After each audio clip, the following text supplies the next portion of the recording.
Ayun, tingnan natin ito, sinain natin guys. Ayan, may luto na. Okay na. Nakabili nga pala tayo ng ano guys. Ayan oh. Anong sa linyasi ito eh. Tawilis.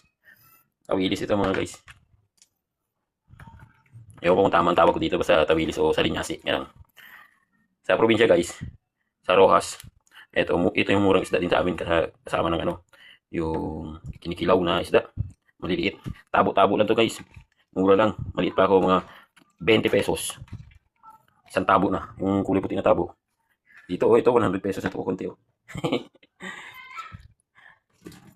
Mura talaga bilihin sa probinsya dati. Ewan ko lang ngayon kasi tagal ko na rin guys hindi nakauwi sa amin. May 24 years na siguro. 22, ganun. Kaya siguro nagmahal na rin yung mga bilihin doon. Pero ito nga pala nga guys, luluto tayo ng, ano, ipiprito ko lang lahat to. Para pansahog ko rin mamaya sa gulay, yung prito. Kung gusto mong may sabaw-sabaw. Yung iba, diretso na to sahog. Yung mga ganito kalalaki, sinasahog nila. Pero sa akin, ipiprito ko na lahat. Para yung pansahog ko sa gulay, iprito. Tara, linisin mo natin mga guys. Wala tayong taga-camera eh. Kaya balikan ko na kayo guys ulit. Tatanggalan na natin mga hasang at kaliskis.